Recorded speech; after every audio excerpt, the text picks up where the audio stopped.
이것은 단순한 또 하나의 하이브리드가 아닙니다. 37mpg의 강력한 터보 하이브리드입니다. 우수한 주행거리와 파워로 당신의 다음 이야기를 발견할 수 있게 해줍니다. 그곳이 어디든지.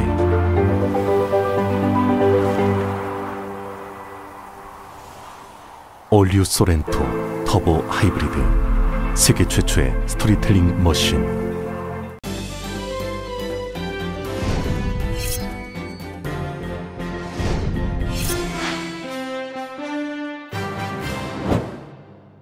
캘리포니아주가 50세 이상 저소득층 불체자들에게도 메디칼 혜택을 제공합니다. 메디칼 확대로 소요되는 예산은 매년 13억 달러로 추산됩니다. 질병통제예방센터인 CDC가 백신 접종자들도 실내에서 마스크를 착용해야 한다는 새로운 권고안을 발표했습니다. 학교에선 백신 접종 유무와 상관없이 마스크 착용을 권장했습니다. 델타 변이 확산으로 하루 신규 확진자가 앞으로 4주에서 6주 이내 20만 명대로 늘어날 수 있다는 전망이 나왔습니다. 전국에 신규 확진자가 하루 20만 명 이상이 나온 것은 지난 1월이 마지막이었습니다. LA시가 공무원들의 백신 접종 의무화를 추진합니다. 캘스테이트 계열은 가을 학기 시작 전 전교생과 교직원들의 백신 접종을 의무화했습니다. 지난해 북한이 일방적으로 끊은 남북 간 통신 연락선이 13개월 만에 복원됐습니다. 남북 간 통신선이 복원되며 북미 관계를 둘러싼 기대감도 커지고 있습니다. 한국민주당이 본경선의 첫 TV 토론을 엽니다. 지역주의, 탄핵 등을 놓고 치열한 다툼이 예상됩니다. 국민의힘은 여론조사 100%로 대선 후보를 절반으로 줄이는 1차 컷오프를 실시하기로 확정했습니다. 윤석열 대선 예비 후보는 국민의힘 입당 여부를 늦지 않게 결정하겠다고 거듭 확인했습니다. 도쿄올림픽에서 한국 태권도가 올림픽 사상 처음으로 노 골드로 대회를 마감했습니다. 여자 펜싱 대표팀은 F회 단체전에서 은메달을 획득했습니다. 올림픽 6관왕을 노렸던 미국 기계체조의 간판인 시몬 바일스가 단체전 경기 도중 기권했습니다. 개인 종합과 종목별 경기에 출전할지도 불확실해졌습니다. 국제통화기금 IMF가 올해 세계 경제 성장률을 직전 전망치인 6.0%로 유지했습니다. 이번 수정 전망치에선 선진국과 개발도상국 간의 격차가 더 벌어졌습니다. 오늘 뉴욕 증시는 코로나19 델타 변이에 대한 우려와 중국 증시 하락 등으로 위험 회피 심리가 확산하며 3대 지수 모두 하락 마감했습니다. LA 지역 오늘 저녁과 내일 맑은 날씨가 이어지겠습니다. 밤 최저 기온은 65도가량, 내일 낮 최고 기온은 83도가량으로 이번 주 금요일까지 비슷한 기온이 이어지겠습니다. 이 시간 주요 뉴스는 아시아나항공 미주 취항 30주년, 앞으로도 정성을 다하는 서비스, 쾌적한 최신 항공기로 안전하고 편안하게 모실 것을 약속합니다. 아시아나항공 제공입니다. 여러분 안녕하십니까? 김미회입니다. 안녕하십니까? 임승찬입니다. 7월 27일 화요일 라디오 서울 이브닝 뉴스 1부 시작하겠습니다.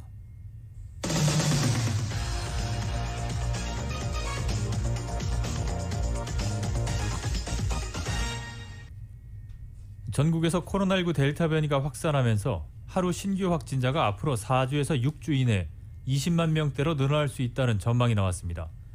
톰 프리든 CDC 국장은 오늘 CNN과 인터뷰를 통해서 델타 변이가 퍼지는 상황에서 백신 접종마저 난관에 봉착했다며 이같이 말했습니다. 프리든 전 국장은 우리는 힘든 시기를 향하고 있다며 미국의 코로나 확산 추이가 영국과 비슷하다면 하루 최대 20만 건의 신규 확진 사례를 보게 될 것이라고 전망했습니다. 이어 코로나에 취약한 고령층 등이 백신을 맞았기 때문에 대유행 초기에 끔찍한 사망자 숫자는 아니겠지만 델타 변이 확산에 따라 코로나 사망자도 꾸준히 증가할 것으로 예상했습니다. 존스홉킨스 대학 집계에 따르면 어제 기준으로 전국의 신규 확진자는 89,400여 명, 사망자는 61명입니다.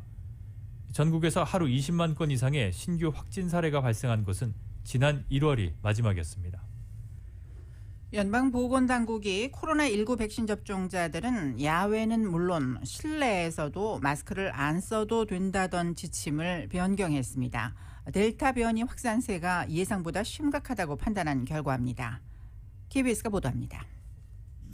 미국 질병통제예방센터 CDC가 코로나19 백신 접종자들에 대한 강화된 마스크 지침을 발표했습니다. CDC는 먼저 백신 접종을 마쳤더라도 확진자가 크게 늘고 있는 지역이라면 실내는 물론 야외에서도 마스크를 쓸 것을 권고했습니다. 올가을 등교 수업을 앞둔 각급 학교 역시 학생과 교직원 모두 백신 접종 여부와 무관하게 실내에선 마스크 착용이 필요하다고 밝혔습니다. CDC는 델타 변이 확산이 지침 변경의 주요 이유라며 가장 중요한 대응 방안으로는 여전히 백신 접종을 꼽았습니다. 다만 접종자들도 이른바 돌파 감염이 가능할 뿐만 아니라 바이러스를 퍼뜨릴 수 있다는 임상 결과가 나온 점도 지침 변경 이유라고 설명했습니다. After vaccination may be contagious and spread the virus to others. This new science is worrisome and unfortunately warrants an update to our recommendation. 미 보건당국은 지난 5월 백신 접종자들의 경우 야외는 물론 실내에서도 마스크를 쓸 필요가 없다는 지침을 발표한 바 있습니다. 2달 만에 마스크 지침이 다시 강화된 데 대해 미 백악관은 그동안 축적된 임상 결과가 바탕이라며 전문가들의 판단을 존중한다고 밝혔습니다. The role of the federal government and our public health officials is to continue to look at evolving data, evolving threats of a historic virus, provide that public health guidance to the American people. 예상보다 심각한 변이 바이러스 확산에 적극 대응하기 위해 마스크 지침을 바꾼 것이지만 일각에선 보다 장기적인 전망 아래 일관된 대책이 아쉽다는 지적도 나오고 있습니다. 워싱턴에서 KBS 뉴스 김기현입니다. 제약사 모더나는 오늘 미국 밖에 있는 백신 생산 파트너들이 최근 며칠 동안 발생한 실험실 시험 작업장의 문제로 공급에 지연을 겪고 있다고 밝혔습니다. 모더나는 오늘 이메일 성명을 내고 이러한 문제 탓에 해외 시장으로의 코로나19 백신 공급이 느려지고 있다고 설명했습니다.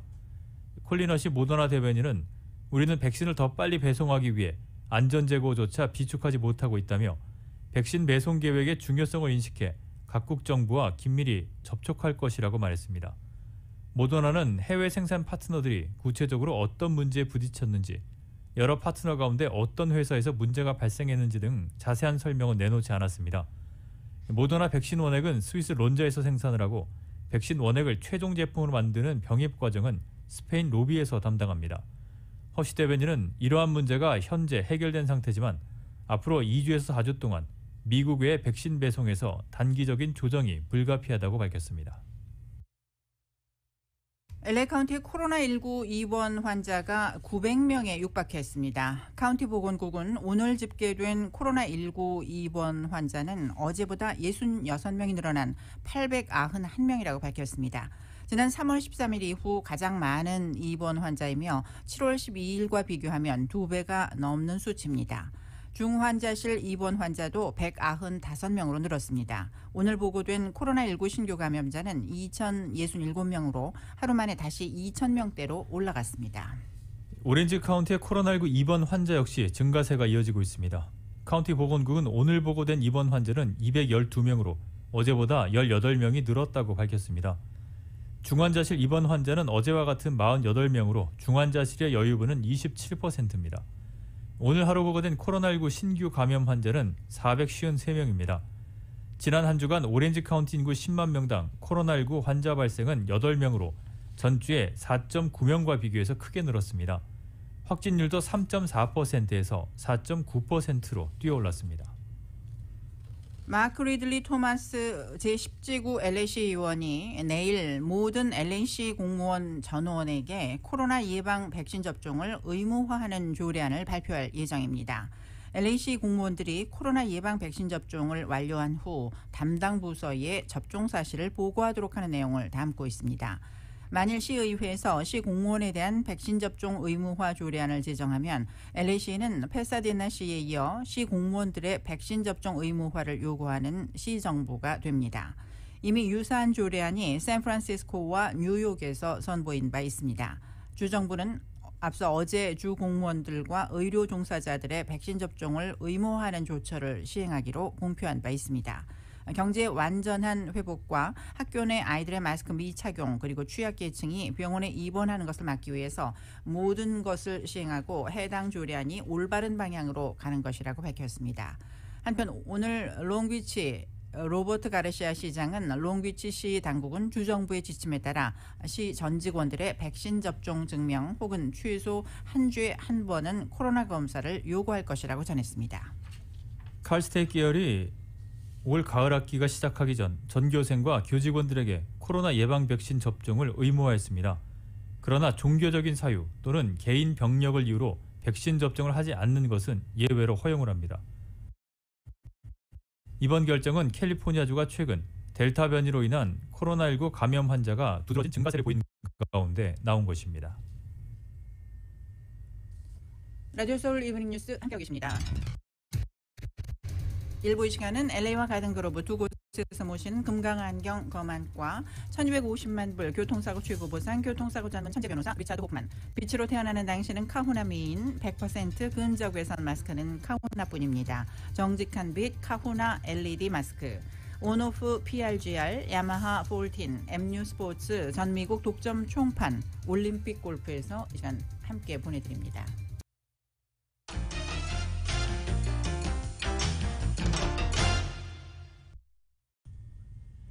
네, 이브닝 뉴스 일부 함께하고 계십니다. 캘리포니아주에서 50세 이상 저소득층 불체자들도 이제 메디칼 혜택을 받게 됐습니다. 게빈 뉴섬 주지사가 오늘 관련 방안에 서명을 했습니다. 자세한 내용 정현호 기자입니다.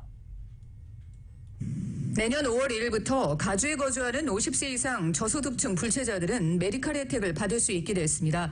가주는 지난 2016년 18세 이하 불체자들을 대상으로 메디칼 혜택을 제공했으며 지난해 수혜 대상을 26세 미만의 저소득층 불체자들로 확대한 바 있습니다. 27일 게빈 뉴섬 주지사가 관련 법안에 서명함으로써 가주에서는 수혜폭을 26세 미만의 불체자층에서 50세 이상 불체자들로까지 대폭 확대했습니다. 메디칼 수혜폭이 50세 이상으로 확대되는 데 소요되는 예산은 매해 13억 달러 정도로 추산됩니다. 메디칼 기금은 연방과 주정부 예산에서 충당되지만 불체자들을 위한 메디칼 의료 비용은 순전히 주정부 예산에만 의존합니다. 기존 메디칼 프로그램 하에서는 저소득층 불체자들은 응급실 비용이나 임산부 케어에 대한 혜택만 받을 수 있는데 이번에 불체자들에 대한 메디칼 수혜폭이 대폭 확대되면서 많은 서류 미비자들이 응급 상황이 아니더라도 정부가 제공하는 의료 혜택을 받을 수 있게 됐습니다. 26세 이상에서 49세 미만 연령층 불체자들에게는 여전히 메디칼 혜택이 제한됩니다. 주지사는 이번 조처가 모든 가주민들에게 정부가 의료보험을 제공하는 유니버설 헬스케어로 한 걸음 더 가깝게 된 것이라고 설명했습니다. 라디오 서울 뉴스 정현호입니다. LA 경찰국이 앞으로 석 달 동안 살인사건과 총격범죄 해결을 위해 추가 인력을 투입합니다. 마이클 무어 LA 경찰국장은 올해 들어 살인사건 발생이 지난해보다 44건, 총격 피해자는 250명이 늘었다고 밝혔습니다. 총격 피해자의 경우 지난해에는 주당 19명의 피해자가 발생했지만 올해는 28명으로 크게 증가했습니다. 무어 국장은 앞으로 90일간 갱 전담반을 투입해 용의자 색출에 나서며 순찰 인원 추가를 통해 총격 사건 빈발 지역에 대한 수사를 확대한다고 밝혔습니다. 또한 강력범죄 근절을 위해서는 지역사회의 도움이 무엇보다 필요하다며 각 커뮤니티와 긴밀한 협력 관계를 유지해 나간다는 방침입니다. LA 카운티가 기본소득 보장 프로그램을 시작합니다.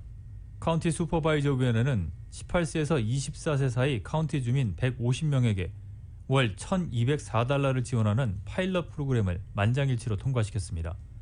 수혜 대상은 포스터 케어를 떠나거나 소셜서비스국의 베네핏 프로그램이 만료되는 청년들이 대상입니다.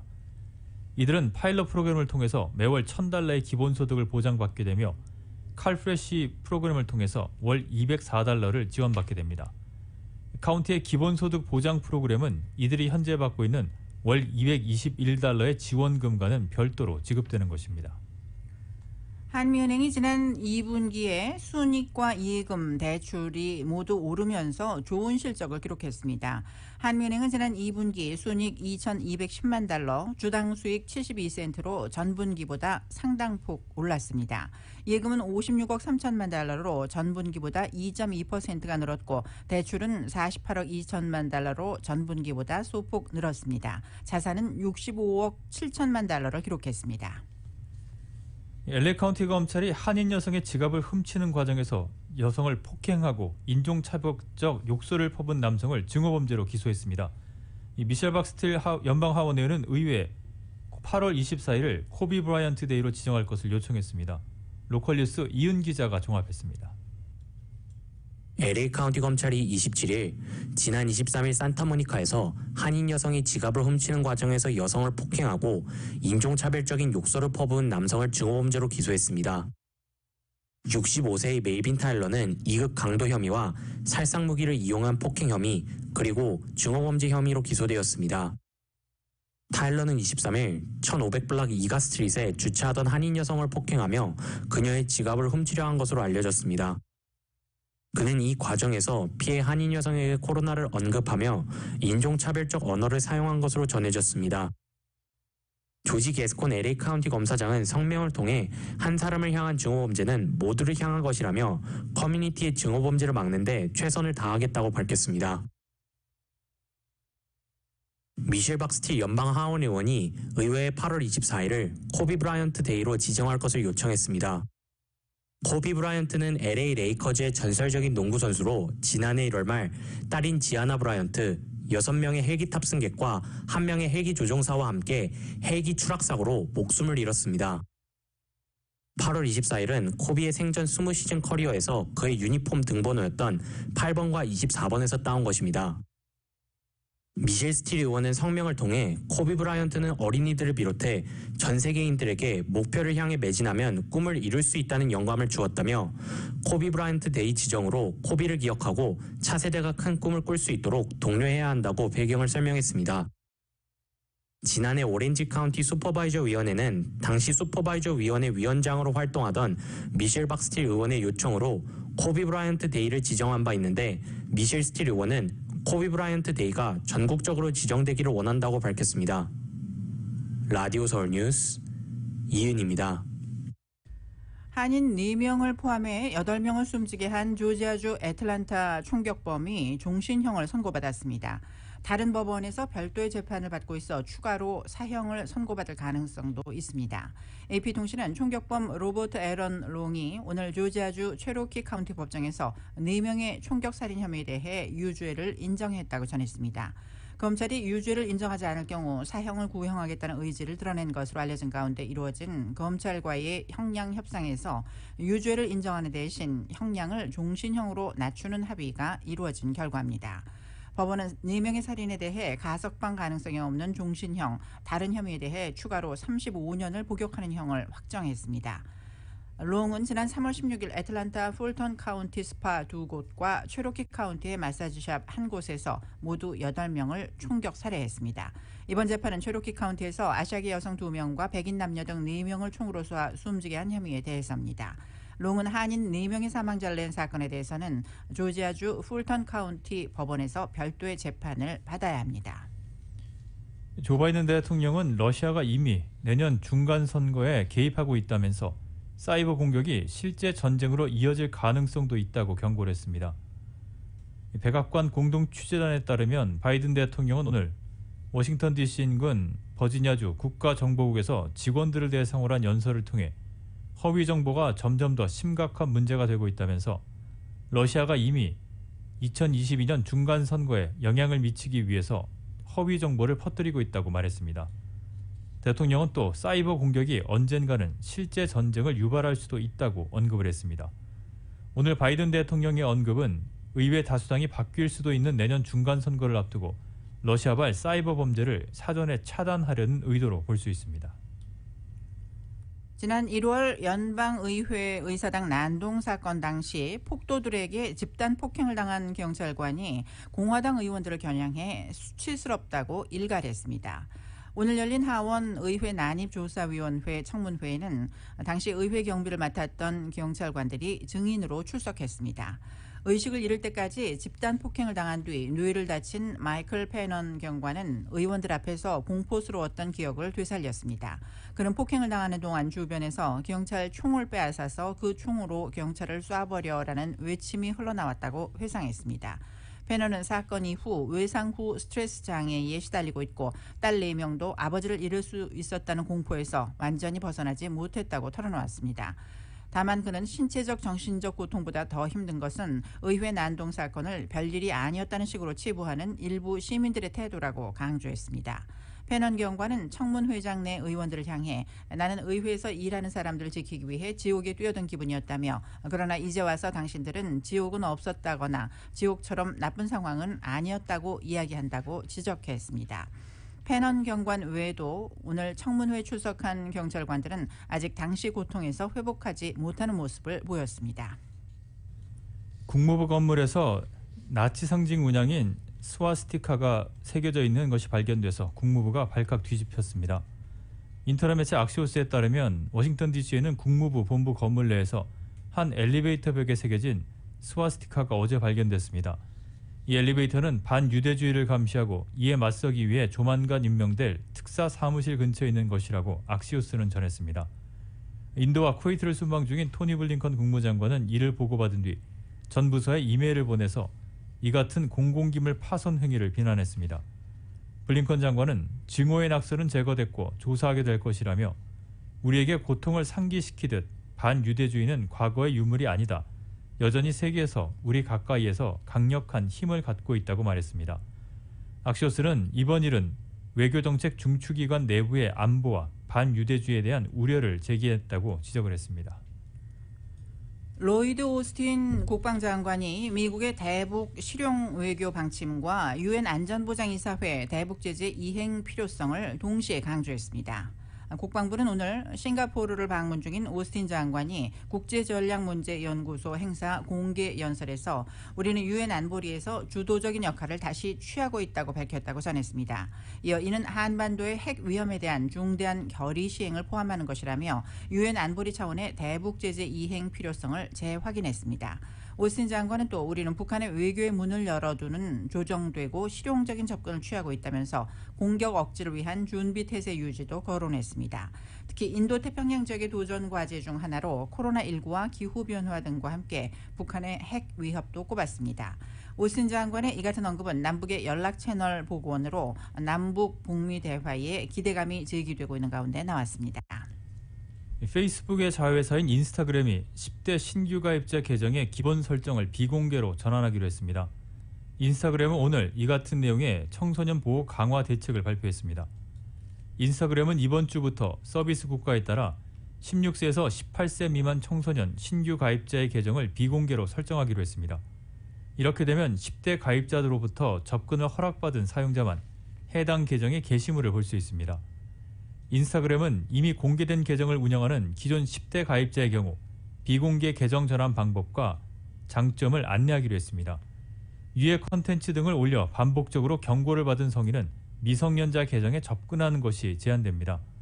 또 인스타그램은 페이스북과 함께 10대를 위주로 하는 타겟 광고에도 제한을 두기로 했습니다. 이브닝 뉴스 1부 함께하고 계십니다. 뉴스 잠시 후에 계속됩니다.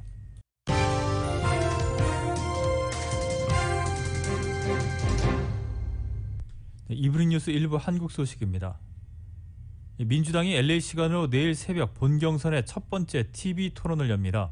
지역주의 그리고 탄핵 등을 놓고 치열한 다툼이 예상됩니다. 한편 야권 대선 주자인 윤석열 예비후보는 부산을 찾아서 국민의힘 입당 여부를 늦지 않게 결정하겠다고 거듭 확인했습니다. KBS가 보도합니다. 당의 공개 경고에도 이재명, 이낙연 후보 측은 물러서지 않았습니다. 탄핵 진실 게임에 이은 지역주의 논란에 감정 섞인 대결이 반복되고 있습니다. 지역 비하를 우리 캠프 쪽에서 얘기를 꺼낸 적이 없어요. 이낙연 캠프에서 그 이야기를 꺼냈고요.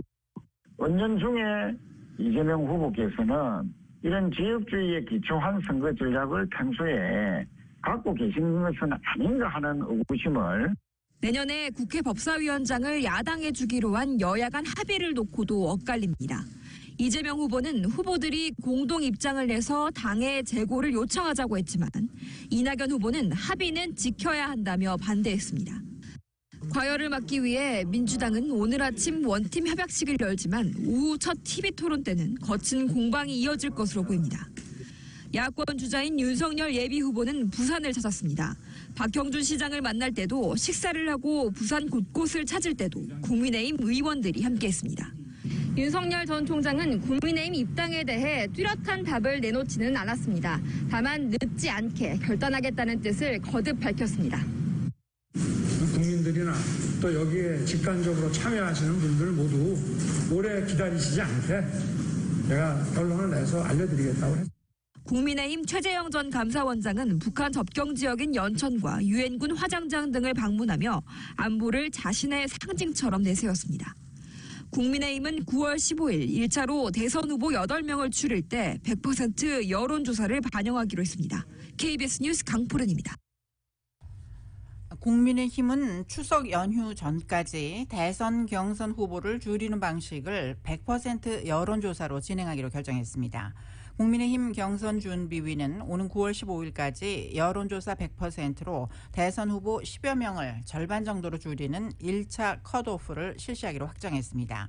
국민의힘은 지지하지 않으면서 여론조사에 참여하는 역선택을 방지하는 조항은 넣지 않는 쪽으로 가닥을 잡았습니다.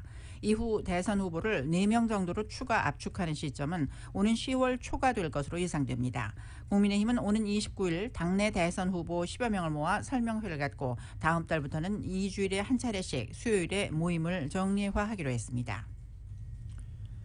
더불어민주당이 대권주자 6명 후보와 함께 공정 경쟁을 위한 협약식을 공개적으로 진행합니다. 민주당은 한국 시간으로 28일 오전 중앙당사에서 경선 후보 6명이 모두 모인 가운데 20대 대선 원팀 협약식을 개최한다고 밝혔습니다.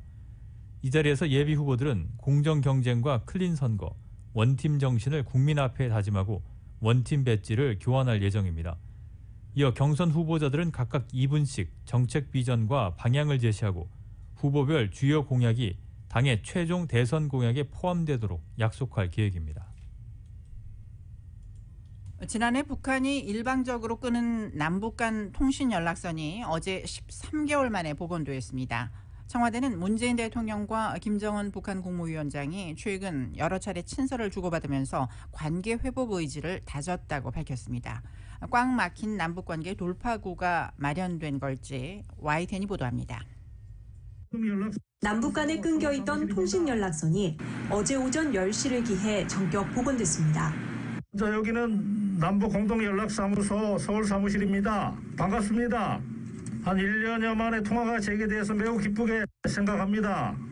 지난해 6월 9일 북측이 일부 탈북민 단체의 대북전단 살포에 반발해 남북 간 모든 통신선을 끊어버린 지 400여일 만입니다. 청와대는 지난 4월 판문점 회담 3주년을 계기로 문재인 대통령과 김정은 북한 국무위원장이 여러 차례 친서를 교환하며 남북관계 회복 문제로 소통해왔고 우선 통신선 복원에 합의했다고 발표했습니다. 양 정상은 남북 간에 하루속히 상호 신뢰를 회복하고 관계를 다시 진전시켜 나가자는 데 대해서도 뜻을 같이 하였습니다. 친서에서는 이 밖에도 코로나19와 폭우 상황에 대한 조기 극복과 위로의 뜻이 오갔고 양 정상은 각각 남과 북의 동포들에게 위로와 안보 인사를 전했다고 청와대 관계자는 설명했습니다. 다만 양 정상 간 대면 접촉이나 화상 정상회담에 대해서는 아직 논의한 사실이 없다고 전했습니다. 남북 정상 간 한라인 통화도 차차 논의할 사안이라고만 했습니다. 우선 남북 연락사무소와 동서의 군 통신선으로 전과 같이 오전과 오후 하루 2차례 통화를 재개하고 과거 운영 상황을 기준으로 한라인을 포함한 통신선을 복원해 갈 것으로 보입니다. 이번 통신선 복원 협의 과정에서 남북 연락사무소 폭파에 대한 북측의 사과나 입장이 있었느냐는 질문에는 앞으로 협의해 나갈 문제라고 답했습니다. 남은 과제가 많지만 하노이 노딜 이후 교착 국면이 길었기 때문에 정상 간 꾸준한 소통의 결과로 통신선이 복원됐다는 사실은 고무적입니다. 그런 만큼 문 대통령 임기 내 다시 한번 남북 정상회담이 성사될 수 있다는 기대감도 나오고 있습니다. 청와대 역시 이번 통신선 복원이 남북관계 개선과 발전에 긍정적으로 작용하게 될 것으로 기대한다고 밝혔습니다. YTN 나연수입니다. 남북 정상간 합의에 따라서 13개월 만에 군 통신선이 재가동된 가운데 국방부는 다음 달 16일부터 실시될 것으로 알려졌던 하반기 한미연합지휘소 훈련의 시기나 규모, 방식 등은 아직 확정되지 않았다고 밝혔습니다. 부승찬 국방부 대변인은 한미가 코로나19 상황과 전투준비 태세 유지, 전작권 전환 여건 조성, 한반도 비핵화와 항구적 평화 정착을 위한 외교적 노력 지원 등 제반적 여건을 고려해서 한미연합훈련을 긴밀히 협의 중이라며 이같이 말했습니다. 미 국방부 측은 과거 한미 국방부가 각각 발표하는 형식을 취해왔던 것과 달리 이번 하반기 연합훈련과 관련해선 공동 보도문 형식으로 발표하자는 의견을 제시한 것으로 알려졌습니다. 군 관계자는 다음 달 하반기 연합훈련 규모가 축소되고 FOC 검증은 어려울 것으로 보이지만 폴 로케머라 신임 주한미군 사령관이 최근 취임한 걸 고려해 한미연합훈련 규모를 줄이서라도 꼭 실시하는 방향으로 추진되고 있다고 말했습니다. 이렇게 남북 간 통신선이 복원되면서 미국과 북한 관계를 둘러싼 기대감도 느껴지고 있습니다. 백악관의 커트 캠벨 인도태평양정책조정관이 남북 간 대화와 소통을 지지한다고 밝힌 데 이어 아시아를 방문 중인 오스틴 국방장관도 북한과의 대화에 열려 있다고 말했습니다. KBS 특파원의 보도입니다. 미 백악관 국가안보회의의 커트 캠벨 인도태평양 조정관이 남북 간 대화와 소통을 지지한다고 밝혔습니다. Have you heard the reconnect the line? We're supportive of dialogue and communication with the North. 캠벨 조정관은 남북 간 통신선 복원을 알고 있었다고도 했습니다. 미국이 바이든 정부 출범 이후 북한의 조건 없는 대화 복귀를 거듭 촉구해온 만큼 남북 간 대화 재개 정보를 사전에 긴밀히 공유하고 있었던 것으로 보입니다. 미 국무부도 브리핑에서 남북 간 통신선 복원을 환영한다며 한반도 비핵화를 위한 외교적 노력에 긍정적인 걸음이라고 평가했습니다. 이런 가운데 아시아를 두 번째 순방 중인 로이드 오스틴 미 국방장관 역시 북한의 대화의 문이 열려 있다고 밝혔습니다. 북핵 위협에 대처하기 위한 한미일 3국 협력 방안을 묻는 질문에 답변으로 대화와 소통을 강조한 겁니다. We've been pretty clear about our desire to see relations improve. Again, as far as North Korea is concerned, we're open to dialogue. 남북 간 통신선 재개가 북미 간 대화 재개로 바로 이어질 수 있을지는 미지수입니다. 다만 과거에도 남북 간 대화가 북미 관계에 긍정적인 영향을 미쳐온 만큼 이번에도 북한이 전략적으로 대화에 나설 것이라는 기대가 조심스레 제기되고 있습니다. 워싱턴에서 KBS 뉴스 김영순입니다. 올해 한국이 4% 넘게 성장할 것으로 국제통화기금 IMF가 전망을 했습니다. 지난 4월에 내놓은 전망치보다 수치를 크게 높였는데 수출 회복세 등이 영향을 준 것으로 보입니다. KBS가 보도합니다. 국제통화기금 IMF는 올해 우리나라 경제가 4.3% 성장할 것이라고 전망했습니다. 지난 4월 전망치보다 0.7%포인트 높인 겁니다. IMF 전망은 우리 정부의 전망보다 좋고 주요 기관 전망 중에서도 수치가 가장 높습니다. 이렇게 전망치를 높인 이유로는 수출 등이 이끌고 있는 경제 회복세가 꼽힙니다. 올해 상반기 우리나라 수출은 3천억 달러를 넘으며 역대 최대치를 기록했습니다. 2분기 민간 소비도 2009년 이후 12년 만에 가장 큰 폭으로 늘었습니다. IMF는 코로나19가 재확산한 이번 달 둘째 주까지의 상황을 이번 전망에 반영했는데 전망치에 큰 영향을 끼치지는 못한 걸로 보입니다. IMF는 내년 우리나라 경제의 성장률도 4월 전망보다 0.6%포인트 높인 3.4%로 전망했습니다. 이번에 수정 전망이 나온 30개 나라 가운데 올해와 내년 전망치가 모두 오른 나라는 우리나라를 포함해 7개 나라입니다. 성장률 전망치가 오르면서 국가채무의 비영리 공공기관 부채까지 합친 일반 정부 부채 전망도 1.3%포인트 개선됐습니다. IMF는 올해 세계 경제 성장률은 6%로 전망하며 4월 전망을 유지했습니다. KBS 뉴스 오현태입니다.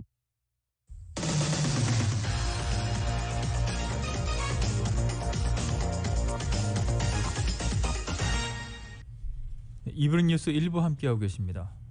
오늘 뉴욕 증시는 대형 기술 기업들의 실적 발표를 앞두고 코로나19 델타 변이에 대한 우려와 중국 증시 하락 등으로 위험 회피 심리가 확산하면서 약세를 보였습니다.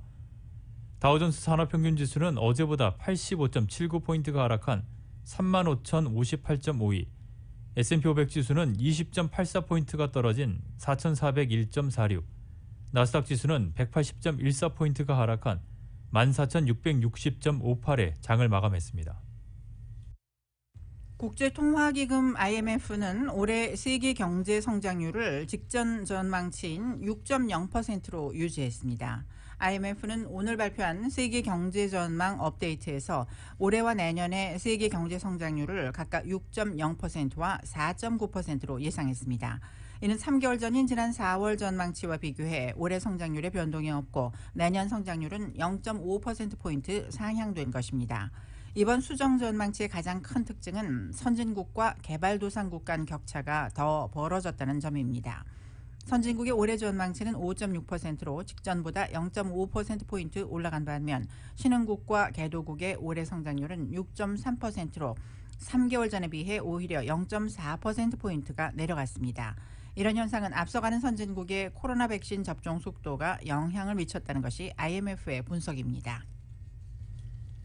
애플과 마이크로소프트, 구글의 모기업인 알파벳 등 빅테크 기업들이 2분기에 시장 예상치를 웃도는 실적을 달성했습니다. 아이폰 제조업체 애플의 2분기 매출은 814억 1천만 달러를 기록해서 지난해 같은 기간과 비교해 36% 증가했고 월가의 추정치 733억 달러를 상회했습니다. 아이폰 판매액은 395억 7천만 달러로 지난해 같은 기간에 비해서 49.8%가 증가했습니다. 세계 최대 소프트웨어 업체인 마이크로소프트의 2분기 매출은 461억 5천만 달러를 기록했습니다. 이는 지난해 같은 기간 대비 21% 증가한 것으로 월가의 추정치인 442억 4천만 달러를 웃돌았습니다. 세계 최대 검색 엔진 업체 구글의 모회사인 알파벳의 2분기 매출은 618억 6천만 달러를 기록해서 지난해 같은 기간 대비 61.6% 증가했고 월가 예상치인 561억 6천만 달러를 크게 웃돌았습니다.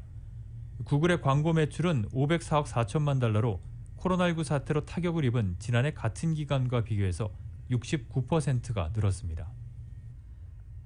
전국의 주택가격이 한 달 만에 또다시 역대 최대폭 상승 기록을 갈아치웠습니다. S&P 코올로지 케이스실러 5월 주택가격 지수는 지난해 같은 달보다 16.6%가 급등한 것으로 집계되었습니다. 전월 14.6%를 넘어 지난 1987년 통계 작성이 시작된 이래 34년 사이 가장 큰 폭의 상승률을 기록한 것입니다. 10개 주요 도시 주택가격 지수는 16.4%, 20개 주요 도시 주택가격 지수는 17%가 각각 오른 것으로 조사됐습니다.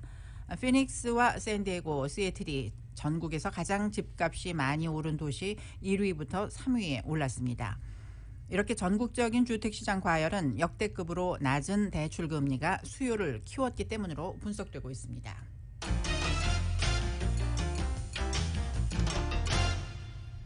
도쿄올림픽 소식입니다. 역사상 가장 뛰어난 체조 선수라는 평가를 받아온 미국의 시몬 바일스가 여자 기계체조 단체전 경기 도중에 기권을 했습니다. 중압감에 시달려온 바일스는 정상적인 안정을 위해 물러난 것이라고 밝혔습니다. 바일스는 어제 도쿄 체조 경기장에서 열린 여자 기계체조 단체전에 출전을 했다.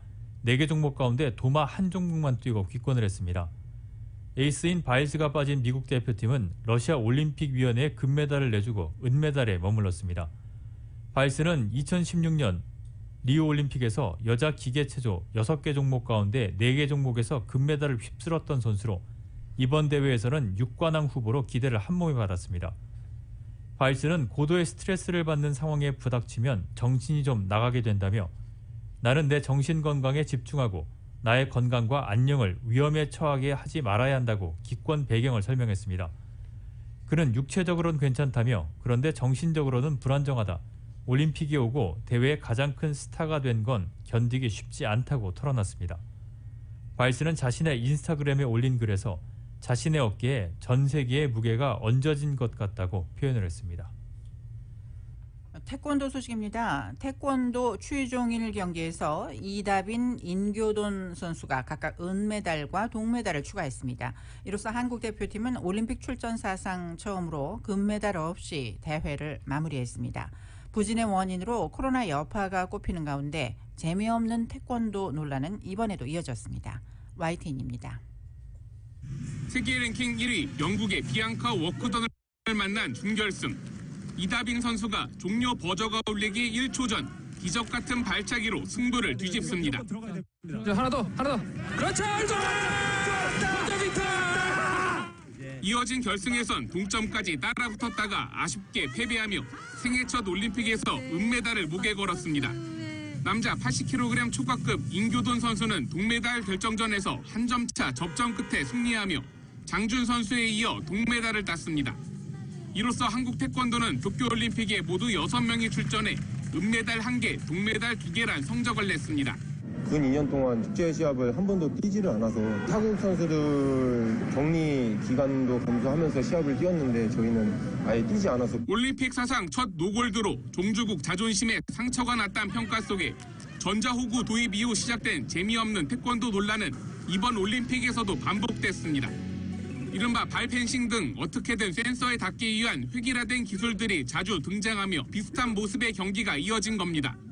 경기 영상엔 둘이 춤추는 줄 알았다, 닭싸움 구경이 더 재미있다는 등의 댓글이 달렸고 경기 뒤 은퇴를 선언한 이대훈 선수는 언론 인터뷰에서 보는 이들도 임팩트가 없다고 느낄 것이라며 꼬집었습니다. 이번 올림픽에서도 상대편 보호대를 날리는 화려한 발차기가 없던 건 아니지만 득점은커녕 넘어졌다고 감점만 받았습니다. 반면 이른바 스포츠 소외국들도 태권도에서만큼은 메달을 고루 가져가며 올림픽 정신인 다양성을 잘 살린 종목이란 긍정적인 평가도 나옵니다. 특별한 장비나 장소 없이도 훈련 가능한 장점이 빛을 발했다는 건데 앞서 아프가니스탄과 가봉 등이 태권도에서 올림픽 첫 메달을 얻었습니다. YTN 권남기입니다. 이 사상 첫 우승에 도전을 했던 한국 여자 펜싱 대표팀은 에페 단체전 결승에서 아쉽게 패하면서 준우승을 차지했습니다. 최인정, 강영미, 송세라, 이혜인 선수로 구성된 여자 펜싱 대표팀은 여자 에페 단체전 결승에서 에스토니아와의 접전 끝에 은메달을 획득했습니다. 앞서 여자 펜싱 대표팀은 지난 2012년 런던 올림픽에서 이 종목을 준우승했고 9년 만에 다시 은메달을 따게 됐습니다. 남자 자유형 200m 결승에서 7위를 기록한 황선우가 100m 예선에서 기존에 자신이 세운 한국 신기록을 다시 경신했습니다. 황선우는 한국 시간 오늘 저녁 자유형 100m 예선에서 47초 97을 기록하면서 전체 6위로 준결승에 진출했습니다. 황선우는 지난 5월 올림픽 국가대표 선발전 자유형 100m에서 48초 04로 한국 신기록을 세웠지만 이번에 자신의 기록을 0.07초 단축했습니다. 황선우는 한국 시간 내일 오전에 열리게 되는 자유형 100m 준결승에서 상위 8명 안에 들면 한국인 사상 최초로 결승 무대에 오르게 됩니다. 남자 탁구의 장영식 그리고 여자 탁구의 전지희가 나란히 단식 8강에 올랐습니다. 정영식은 단식 16강전에서 올해 유럽 선수권대회 우승자인 보를 4대1로 물리쳤습니다. 정영식은 세계 1위인 판전둥과 준결승 진출을 다루게 됩니다. 여자 단식 16강전에서는 전지희가 오스트리아의 리우지아에 4대1로 승리를 하고 8강에 합류했습니다. 한국 여자 배구가 2022 도쿄올림픽 1차 목표인 8강으로 가는 교두보를 마련했습니다. 세계 랭킹 14위인 한국은 오늘 일본 도쿄 아리아게 아레나에서 열린 여자 배구 A조 조별리그 2차전에서 최약체 케냐를 세트스코어 3대0으로 눌렀습니다. 이틀 전 브라질에 0대3으로 패한 한국은 8강 진출을 위해 반드시 잡아야 하는 케냐를 제물로 승리를 챙겨 한숨을 돌렸습니다. 브라질, 세르비아, 일본, 도미니카 공화국, 케냐 등과 A조에서 경쟁하는 한국은 상위 4위 안에 들어야 8강에 올라갑니다. 일본 또는 현지 시간 29일 오전 11시 5분 같은 장소에서 맞붙는 3차전 상대 도미니카 공화국 중 한 팀을 잡아야 8강행을 안심할 수가 있습니다.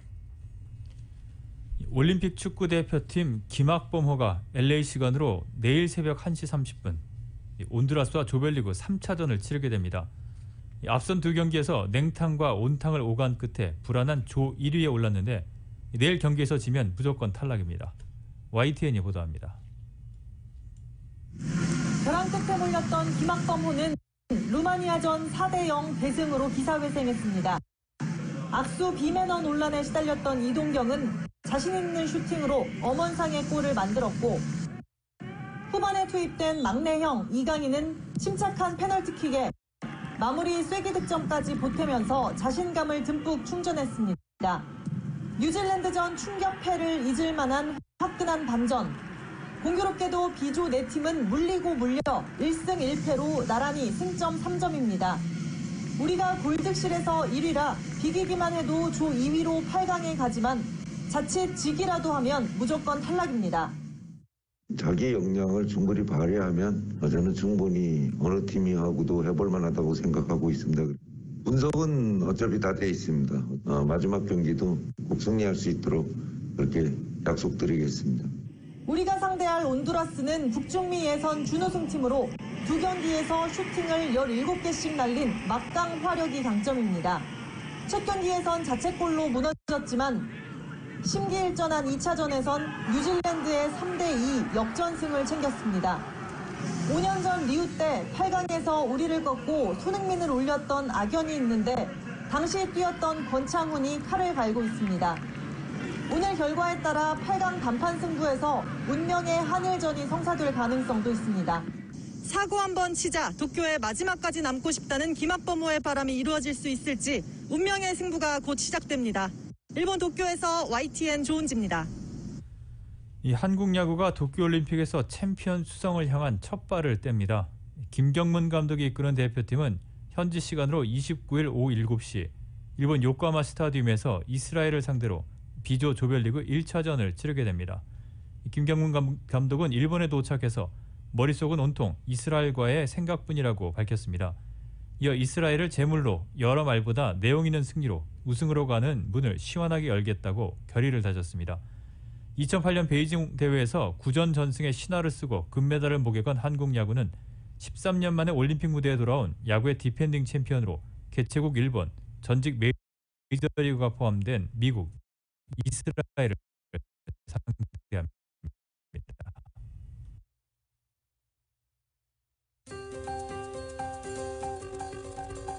7월 27일 화요일 저녁 라디오 서울 이브닝 뉴스 함께하고 계십니다. 날씨 전해드립니다. LA 지역 어제 하루 비교적 선선한 날을 보냈었는데요. 오늘부터 기온이 다시 조금씩 오르고 있습니다. 오늘 저녁 LA 다운타운 맑은 날씨 이어지겠고 습도는 어제보다 다소 낮아져서 60%대를 보이고 있습니다. 오늘 밤 최저기온 65도가량, 바람은 5마일에서 10마일 정도로 불겠습니다. 수요일인 내일도 역시 오전에 구름 낀 후에 차차 맑아지겠습니다. 내일 낮 최고기온 83도에서 85도가량, 밤 최저기온은 66도에서 67도가량 되겠습니다.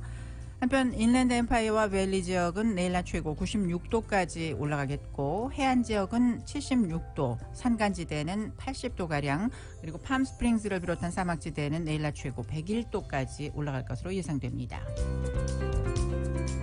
하와이 호놀룰루 오늘 오후 대체로 흐린 날씨 보이고 있습니다. 바람은 10마일에서 20마일 정도, 밤 최저 76도가량. 내일은 역시 흐린 날씨에 바람이 15마일에서 20마일 정도로 불겠고 낮 최고 기온 86도로 예상됩니다. 끝으로 한국 날씨입니다. 며칠째 섭씨 35도 안팎의 찜통더위가 계속되고 있는 가운데 오늘은 무더위 속에 경기와 강원 등 내륙 곳곳에 소나기가 내리겠습니다. 낮에는 폭염경보 속에 서울과 춘천이 36도, 대전 35도, 광주와 대구 34도까지 치솟겠습니다. 날씨였습니다. 라디오 서울 이브닝 뉴스 1부, 지금까지 LA와 가든그로브 두 곳에서 모시는 금강안경 검안과 1250만 불 교통사고 최고보상 교통사고 전문 천재 변호사 리차드 호프만, 빛으로 태어나는 당신은 카우나 미인, 100% 근적 개선 마스크는 카우나뿐입니다. 정직한 빛 카우나 LED 마스크, 온오프 PRGR, 야마하 14, MU 스포츠, 전미국 독점 총판, 올림픽 골프 공동 제공으로 함께하셨습니다. 잠시 후 6시 이브닝 뉴스 2부가 이어집니다.